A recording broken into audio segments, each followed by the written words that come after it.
हरे कृष्णा। शिल प्रभुपाद की जय। श्रीमद् भागवत गीता अध्याय 2 श्लोक संख्या 8।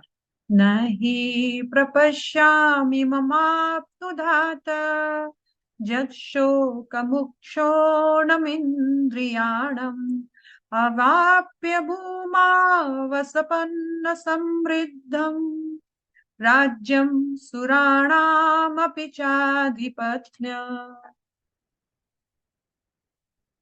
अर्थात मुझे ऐसा कोई साधन नहीं दिखता जो मेरी इंद्रियों को सुखाने वाला, इस शोक को दूर कर सके।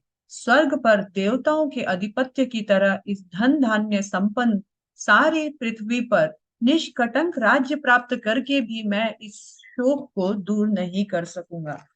अर्जुन महात्मा पिछले श्लोक में कृष्ण को कह रहा है कि मैं आपका शिष्य हूं और कृपया मेरा गुरु का पद स्वीकार करके मुझे जो मेरे लिए श्रेय है वो मार्गदर्शन कीजिए।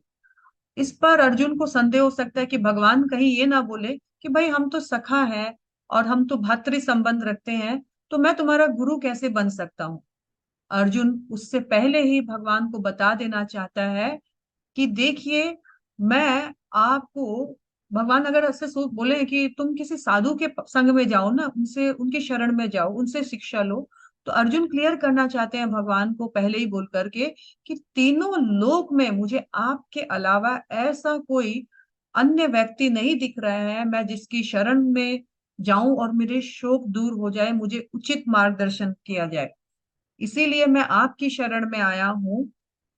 यदि आप कहें कि तुम्हारा शोक दूर हो जाएगा, तुम युद्ध करो, युद्ध में जब राज्य प्राप्त करोगे तो तुम जब सुख भोग करोगे तो तुम्हारे इंद्रियों को भी संतुष्टि मिल जाएगी। अर्जुन महात्मा बोल रहे हैं कि नहीं। अर्जुन अब तक समझ गया था कि पूरा समृद्ध राजपाट करके भी अगर उसको राजा इंद्र जो स्वर्ग का राजा है उसका भी अगर पोजीशन मिल जाए तो भी ये सांसारिक चीजें उसको कभी भी सुख के पद तक नहीं ला सकती है।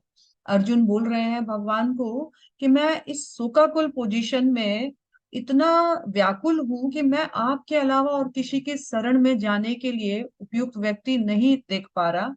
कृपया मुझे मार्गदर्शन करें और ताकि मैं आपके अनुसार चल करके वास्तविक सुख प्राप्त कर सकूं, और आप कृपया मुझे गाइड करें।